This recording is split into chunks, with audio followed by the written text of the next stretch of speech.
Hello guys, welcome to episode 8 of the Sports Lounge on ELEGBETE TV. Episode 8 for us is all about new beginnings. We saw Alexis Sanchez end one of the worst transfers of recent times to move to the Serie A with Inter Milan on a 2-year loan option. Also for us on the Sports Lounge, there is a new beginning for us as Edafe has been transferred to Bury after a transfer saga between Bury and Bolton. Edafe has been transferred for £3 million. However, we trying to make sure his absence will not be felt in the crew here. We have Emmanuel Sebastian on my left. As much as we've missed you, we love your cutaway videos. It's good to have you back, Emmanuel. Yeah, it's good to be back on the lounge. And talking about Edafe moving for £3 million for an ex-player, I think that's so pretty cheap. But anyway, it's good to be back on the lounch. I'm loving the setting. It's good to have you. On my right is the man with the numbers, Precious Obosue. Even more about Precious, if you're having issues getting the numbers of that girl you like, rumor has it that once you eat up Precious, you'll get those digits for you. Precious, it's nice to have you at the Sports Lounge. Thank you, unconfirmed rumors. Yeah, and then talking about the transfer of Edafe to Bury, I think that will further sink them into the doldrums of English football. £3 million. They had that kind of money, they wouldn't have gone into administration. Please, let's move on with the show. We'll get back to Bury real soon. The EPL matches we saw last weekend, especially on Sunday, Everton Wolves and Arsenal Tottenham, they were both amazing games. Everton between Wolves 3-2. But the game in our site was Arsenal Tottenham, which we looked very closely to. And the first thing I would like to ask Emmanuel today is, what did you think of Unai Emery? Did he get his tactics right? Unai Emery has divided a lot of opinions between Arsenal fans. Some people believe he's not the right man to lead Arsenal forward. Some believe he's doing okay. But do you think he got his tactics right on Sunday? I'm talking about the North London derby. When I saw the starting lineup for the Arsenal side, I thought there was no much creativity in the middle of the park. We saw Spurs to an extent dominate that first half. They were the better side in the first half. But in the second half, we saw, the Arsenal want to see, it's a derby game, playing at home. You need that intensity. And I think in the second half, Arsenal were much better, with the introduction of Danny Ceballos, into the play. And some other attacking players, I think they did so well in the second half. They could have gotten the lead. They scored the first goal. Courtesy of, Lacazette was a cool finish, powerful shot.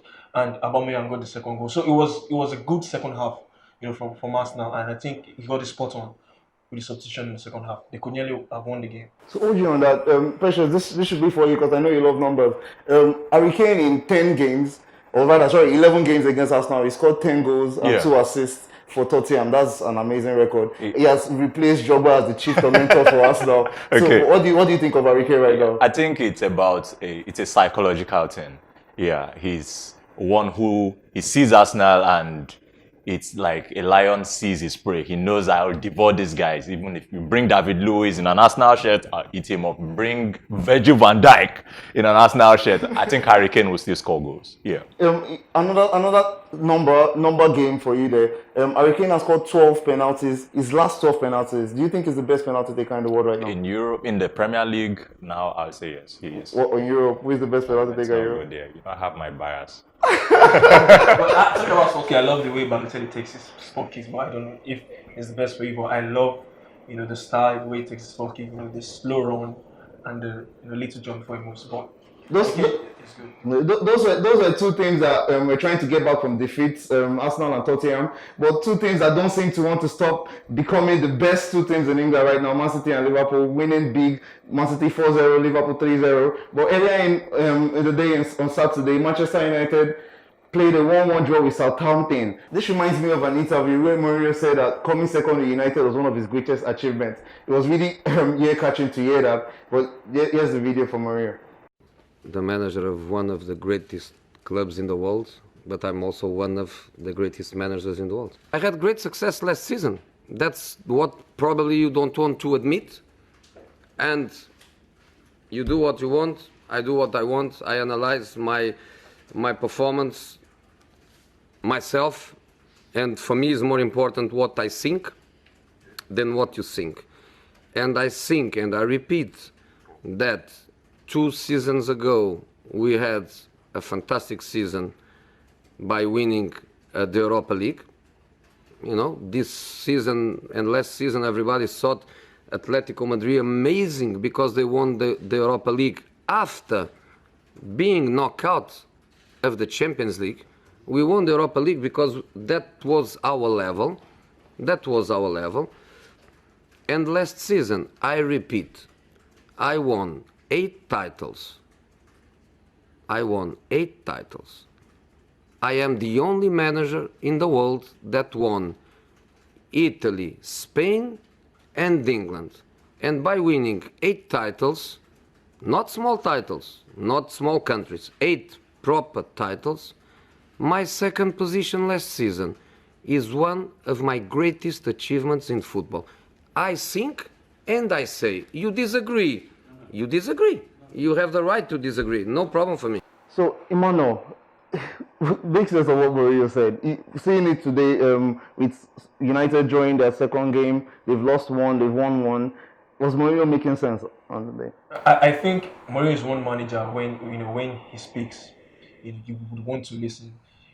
When he said that seasons back, a lot of us thought he was the wrong thing to say, but I think we all can agree now that he was totally right. I mean, looking at United now, the squad is very, very thin. For me, the only positive from that game on Saturday was Daniel James. I think yes, he's getting into the groove now of United. Getting the goals, but I think that's just the only positive from that game. The players, the squad. Mason Greenwood. Looking at the squad depth, who can United bring? From the bench to come and change the game. So I think the squad is very, very thin. Gunnar Solskjaer might just be at the risk of losing his job. Do you think they can make the top 4? I don't think United can make the top 4. To put a hold on that, we'll quickly go to Chelsea. Not to withstand Sheffield United very good start to the season because they've done very well since they've been promoted. How poor? I don't know if that's the right word to you, but how poor has Chelsea's start to the season been for you? Okay, well, I wouldn't say, like I had referenced in previous editions of this show, that Chelsea's start was unexpected. Okay, I expected this topsy-turvy move from Chelsea. However, I think it's very easy to beat a Chelsea team. I can coach a team and beat Chelsea. All I need to do is just instruct my players to attack Chelsea's right side. I practically saw the coach of Sheffield instructing his players to attack Aspilicueta. Come on. So, do you think Chelsea now need to? I know they have the 2-year ban, but I mean, what can be the short-term solution for that? There's no short-termism about it. I think the only thing that stands Chelsea out from United is that United currently have the best of their players now playing, giving them this kind of football they're playing now. But Chelsea still has some bright players to look forward to their return. Kante, Rudiger, Reece James to oust Aspilicueta from the team. And then they still have some decent options to fall back on. Okay, guys, so we'll be going on a short break right now, but when we come back, Emmanuel will be telling us what's happening in the grassroots, and Precious will be telling us how Edafe is faring in Bury. We'll be right back.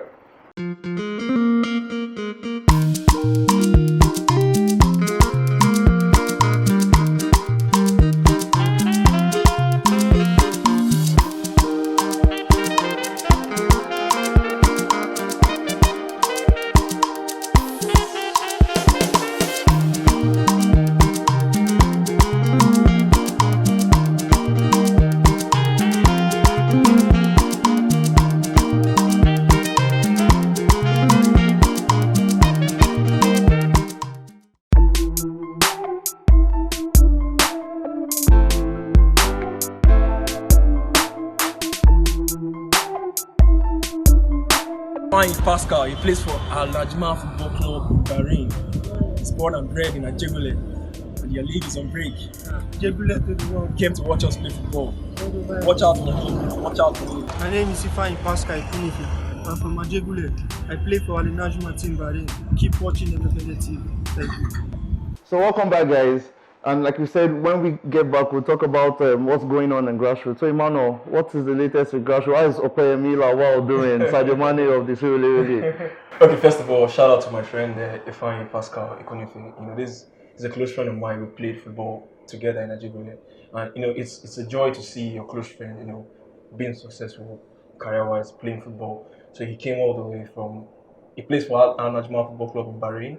So they're in the off season, so he came all the way to watch us play local football, and it was great to see him as well. He's a left-sided centre back, very physical and all that. So talking about grassroots, it's the beginning of a new month, and we see clubs in Europe normally do player of the month, and that is one thing I love. DRV Football Club in the Syria Regional League. The last time it was Azubike. He won the player of the month, and he was presented with a Slava Praha jersey. I don't know if you've heard about him, Olayinka. He plays for Slava Praha. He'll be in the Champions League in the coming season. So he was presented with a jersey from the club president, Monday Okechukwu Ibe. So the recent player of the month for this past month, August, as well, was Jebe. He was a good striker, good left-footed striker. So he was presented as well with a jersey of John Okore. He's another Nigerian doing so well in Cyprus. He plays for their champion Yamafima Football Club in Cyprus. They currently won the league. And this is a man banging in the goals. I hope General looks into him in the future. He's playing in a lower league here, Cyprus. It's not well-known country when it comes to football. But this is a man on form banging in the goals. So good one for Monday Kochuki, the president of Jarabi Football Club. And moving on to the Shule Regional League, we saw fixtures being played, and we saw the likes of Bethel and Udinese Football Club. And I've heard back to Udinese briefly. But they won that game against FC Bethel. The manager was skeptical about that game, looking at the fact that they played final for this time. But it was good one for them coming up with the victory. And talking about the final, it was the Trem Cup final. This is Mike Okonkwo Football Championship. We've heard of Mike Okonkwo. This is a man, the Bishop of Trem. That's the Redeemed Evangelical Mission. So it was a Trem Cup. They came up against MFM Feeders. And it was a good game, but it was a sad one at the end of the day for Adenose Stars. They lost that game on penalties. They were trailing in the first half 1-0, but they came back in the second 45, guns blazing. They got their equalizer. They hit the woodwork later on, and the game went straight up to sport kicks. And goodness, the way they lost that game, they lost their first 3 sport kicks. I don't know when last we saw a football game where the opposition came out and lose your first 3 sport kicks, but it was a sad one for them. And we hope to have the manager at some point in the ELEGBETE TV studios, Coach Da Silva, as the manager of Udinese Football Club. So we hope to have him at some point in the studio. So, sad one for Udinese, but the experience was worth the while for them. And moving on, we also have fixtures coming up in the Sule Regional League. Good one for Goshen FC. They now top the table. They got back-to-back victories in the league as well. The likes of Kasumi Joel and Coach Abe getting that victory. And that's the only change in one of the group standings we see. For the likes of Dominion Hotspur, like you mentioned. So they still top their group standings. So it's quickie bomb time. Like you can see on the table, the teams have 16 matches to play, but so many outstandings for some clubs. But the fixtures keep rolling in, and we hope to get the final 3 as we head on to. Is Lawal acting like his look-alike Sadio Mane? Is it the I think it looks like Sadio Mane. For the list, I look back to the previous episode. You look at the picture, same hairstyle. But is he the highest goal scorer in the league? No, not yet. He plays from the flanks, but he's very, very pacey and powerful. We're discussing earlier in the week, and I said with the exposure that ELEGBETE TV is giving something like the Shule League right now, I know it's a process for one of the big teams in Europe to come and pick a player, so they probably have to go to one of the lower leagues before they find their way, like Osimhen, like you said. But when do you think the Shule League will get there? We'll get there eventually. That's all I can say. But I think with the exposure ELEGBETE TV is giving the league, I think it's just a matter of time. Like you mentioned, these players, in as much as they are not moving directly from the Sule League to so-called bigger clubs, but they make that move to maybe the lower countries, Latvia, and from there they get seen by the so-called bigger clubs, like the likes of Henry Rekunu. He played in the league at some point, before you make that move upon move. So I think it's just a matter of time. We see players move directly from the league. So thank you, Emmanuel. It's important to not forget that one of the major things we do here on ELEGBETE TV is embrace our own grassroots. But right now we have to go and get the latest updates on basketball, and what Ayotunde Onabolu is going to talk to us about is choices. We make choices every day of our life. I made a choice to wear this white shirt because it will complement my black beard. He made a choice to wear all of this. But let's get what you have for us on basketball. Well, thank you so much for having me as always. Hello, everyone. Welcome to the best of basketball with me, Ayo, on the Sports Lounge, only on ELEGBETE TV. We'll be flipping the script on this episode of the show. Every day we're faced with decisions: what to eat, what to wear, where to go, who to talk to, and so on and so forth. And it's hard to actually know what a bad decision is at face value in several cases until, of course, in hindsight, where you're able to look back and decide for yourself. And so we'll be doing a series on decisions taken by NBA players which went on to either affect their playing careers positively or negatively. And on this episode, we'll be focusing at decisions that turned out to be really bad. And next time out, we'll be looking at decisions that turned out to be really cool and good. Let's get started. First player on my list is Los Angeles Lakers center Dwight Howard, who actually is the inspiration behind this concept. Now, Howard has been in the news in the last 2 weeks, from working out with the Lakers in the wake of DeMarcus Cousins' unfortunate ACL tear to actually signing a funny performance-based contract with the team. Howard was drafted by the Orlando Magic in 2004 and was pretty much handed the reins of the team going forward. By his third season in the league, Howard led the Magic to the playoffs, where they were swept by the Detroit Pistons in the first round. And this was only the beginning of what will be an upward trend for Orlando, who got a level higher every year, culminating in an NBA Finals appearance in 2009, where they lost to Kobe Bryant and the Los Angeles Lakers in 5 games. Orlando made it to the conference finals in the next season before back-to-back first-round exits led Howard to request for a trade, which ultimately sent him to LA.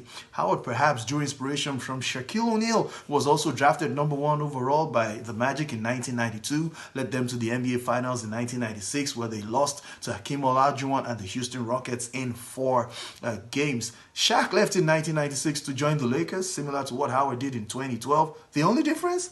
Shaq won 3 titles with the Lakers, while Howard's time with them lasted only 1 season, winning nothing. And from that time on, Howard hopped from pillar to post, playing for Houston, ATL, Charlotte, Washington, and again now the Lakers, a total of 5 teams in 7 years, winning again nothing. Next up is Gordon Hayward, and you might think this is a bit unfair of me, but I beg you to hear me out. Please hear me out. Hayward spent 7 years with the Utah Jazz, and he made the playoffs only once before the 2016-17 season, where they lost in the Western Conference semifinals to eventual champions Golden State Warriors. Now, Hayward was a free agent that summer. He opted to join the Boston Celtics, whose coach, Brad Stevens, had coached him previously in college. And in the very first game of the 2017-18 season, Howard suffered a fractured tibia and dislocated ankle in his left leg less than 6 minutes into the Celtics' regular season opener against the Cleveland Cavaliers, and of course missed the rest of the season. And on returning to action just last season, Hayward played mostly coming off the bench, a massive departure from what happened when he was a starter in Utah. Speaking of Utah, the very summer Hayward left, they drafted a certain Donovan Mitchell with the 13th overall pick in the 2017 NBA draft. Mitchell led the Jazz to the playoffs in each of his first 2 seasons, and he looks to continue that trend. Just imagine what could have been if Hayward stayed back with Utah and played alongside Mitchell and back-to-back Defensive Player of the Year Rudy Gobert. Just picture it. Whilst Howard and Hayward are guys who, made what turned out to be horrible career decisions, how about several others who made non-basketball related decisions that ultimately destroyed their careers? Len Bias was one of the few basketball players with physical gifts and skill to rival a young Michael Jordan. But when partying with friends just 2 days after being selected by the Boston Celtics as the 2nd overall pick in the 1986 NBA draft, he overdosed and died from a heart attack. Many people believe Bias is the greatest college basketball player who never played in the NBA. How about Jay Williams? Jason Williams, insanely athletic, talented point guard, all-time great guard for Duke, broke the single season scoring record in 2001 in the NCAA, drafted 2nd overall by the Chicago Bulls in 2002, and in his very first offseason, he suffered a crazy motorcycle crash. He was not wearing a helmet, he was not licensed to ride a motorbike in Illinois, and he was violating the terms of his Bulls contract by riding that motorcycle. And his injuries? A torn main nerve in his leg, fractured pelvis, 3 dislocated ligaments in his left knee, including the ACL. And not long after, of course, he was waived by the Bulls. Thankfully, though, he's now enjoying success as an analyst on ESPN. And on that note, it will be a wrap on this episode of the Best of Basketball with me, Ayo. Next time, we'll be talking about guys who made insanely fantastic decisions that led them to glory in their careers. Keep on enjoying the Sports Lounge, only on ELEGBETE TV. It's clutch time, baby. So thank you so very much, Ayo. I hope next week you tell us about the positive sides of choices, because today you told us about the negative side. So moving on to Precious. Precious is going to tell us how Berry FC got buried. Okay. All right. So I think Ayo has given us a very, very nice cue into this, because it's all about choices as well. Some people made choices that ended up sinking clubs that some people actually worship traditionally. Okay. We cannot talk about the likes of Berry and Bolton without remembering there was a certain guy who announced the era of big money spending in the Premier League, Roman Abramovich, right? Yeah. So a particular report I came across this week stated that 1% of the clubs, a version of the report in 2018 said that 1% of the clubs in the English Football League are facing financial distress. Right now, the updated version of that report in 2019 states that the percentage of English clubs in distress has risen to 8%, and that is like an understated value, right? So, what actually happened to Berry and Bolton? They were both placed under administration. When we say a club has been placed under administration, it means they can no longer pay their bills. They cannot pay players. They cannot meet up with other obligations like going to, for having their matches played. They cannot pay their staff and all that. So the consequence is that there will be botched fixtures and stuff like that. So the club will be handed over to accountants to manage. They manage everything about the club, the day-to-day activities of the club, except what happens on the football pitch. They don't coach the team, but then they could pay the coaches. Then they also try to source for the best deals for the club. Probably get a buyer or sell off assets and stuff like that. So in the case of Bolton, they were lucky enough to get a buyer for the club before the deadline. Yeah. Okay. Unfortunately for Berry, they could not get a buyer for the club. They had no assets to sell off. So there was no other option than to liquidate the club. That's exactly what happened to Berry. I was going to ask you, whose fault is this? Who can we say, is this poor management on the side of the Berry management? I would say it's this. It's a system. Let me say, there was I think 2 seasons back or thereabout, when everybody started to celebrate the big money that came in terms of TV revenue to the Premier League, where the average Premier League side had access to £123 million. That's more than the whole 71 EFL clubs joined together have to share. So the big thing for everybody is to let's get into that bracket. Let's go get that big money. So people have now started spending money that they don't have. It's a system. It's not just Berry. We're talking about Berry here because theirs is an obvious case. But then there are still some other teams who, in the future, you will hear issues like this go into administration. I mean, Bolton was in the final of the Carling Cup then, just few seasons back, not so long ago now. Okay, so they're actually a big team.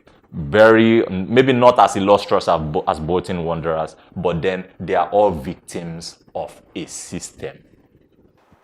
Thank you very much, Precious. That was quite educative and entertaining. It's I really believe Edafi would have used these goals to probably save Bury from, but it's quite a pity that they've already been liquidated. Serious liquidation. Just to answer that, Bury, I think if they are rescued now, is it that they're going to come all the way from the lower leagues, moving up, or are they still just, coming to the League Two? Technically, they are dead.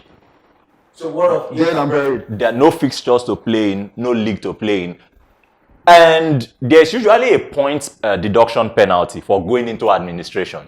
So imagine that they get readmitted into the league. They are starting off from the bottom of the league with 12 points deficit. Wow. they are still going to get relegated at the end of the I day. think I can understand why Yeah. the fans are really, really emotional about this. Yeah, I saw a statement from the club apologizing to the fans, saying that they're going to refund the seasonal ticket, and it's quite a pity. But moving on to one man who definitely is not buried right now is the UEFA Best Player of the Year for last season, and is Virgil van Dijk. Before we go into Emmanuel's thoughts on Virgil van Dijk, I was going to look at this for a coincidence. The UEFA Goal of the Year was scored by the UEFA Best Forward over the Best UEFA Defender into the net of the UEFA Best Goalkeeper. What a coincidence that is. But how about Van Dijk? What an amazing defender he has been since he left Southampton to Liverpool.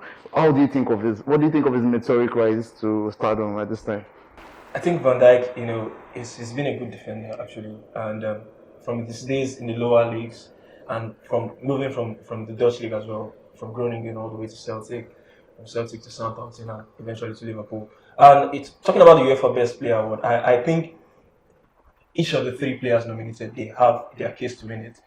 For Ronaldo, looking at the fact that he won the UEFA Nations League, and for Messi, top highest scorer in the whole of Europe, and for Van Dijk, winning the Champions League and the UEFA Super Cup. But I don't say Van Dijk is not deserving of the award. You might want to say Messi is more deserving, but I think Van Dijk is a deserved winner of the award.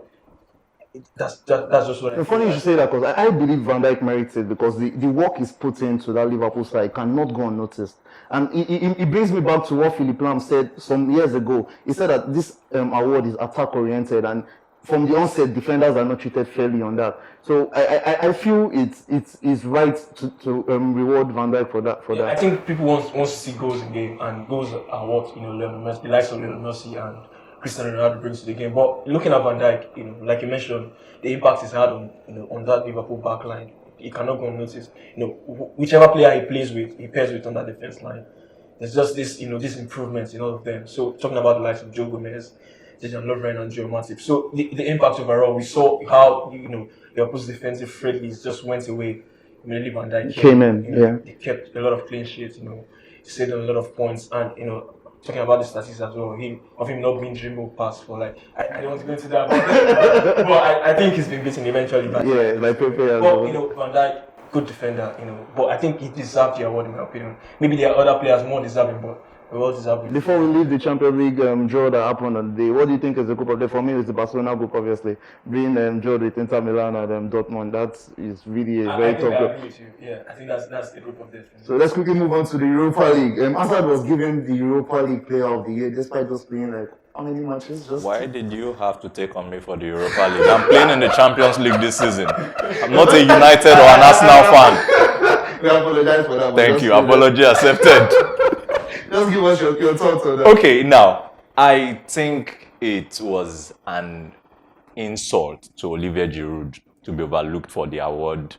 It may not be a popular opinion, but I think it's got the hand of Florentino Perez written all over it. I mean, Eden Hazard barely played half of the tournament. Ended the tournament with 2 goals and 1 assist. While Olivier Giroud ended the tournament with 11 goals and 5 assists. We had Luka Jovic with 10 goals and about 4 assists or thereabout. So how then suddenly did Eden Hazard deserve the award? It sparked a lot of opinion on social media. People say, is this award a popularity contest? No, that's what it's looking like now.